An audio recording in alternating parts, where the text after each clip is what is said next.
Okay, so here we are. Just wanted to go through the bonding of this pool here before I completely cover everything up, just in case an inspection ever needs to be made, or just to show that we've done this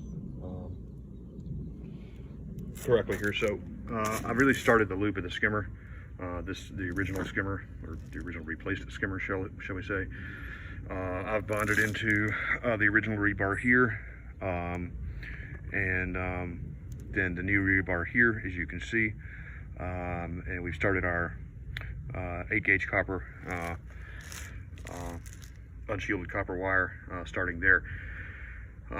These are all direct burial fittings, or all direct burial split bolts and rebar connectors here, so that's all good to go. So we start this loop here.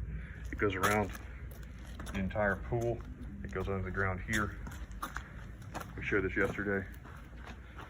It follows the plumbing.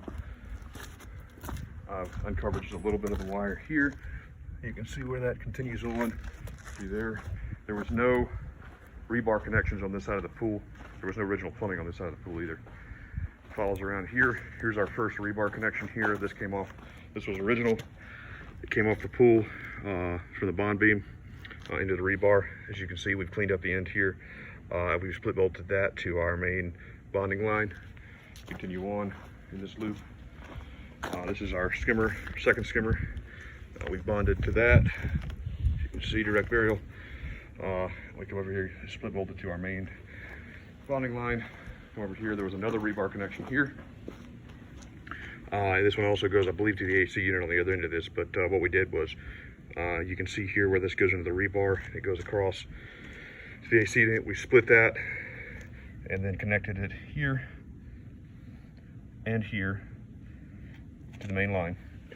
Keep going down here. There's another bond beam connection coming out of the spa. This one is here, as you can see there. We've cleaned up the end of that and put that split bolt there. Continue on around, and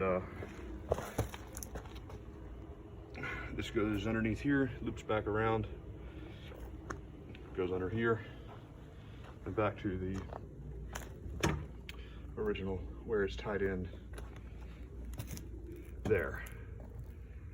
Okay, now for the future, for tying in our equipment, I went ahead and split off here. This is that loop coming back. Went ahead and split off here to run a line up for our equipment, which I'll use later. So that's just hanging loose right now, but we'll tie our equipment into that line a little later on. So everything's tied together, everything's solid, should be good to go.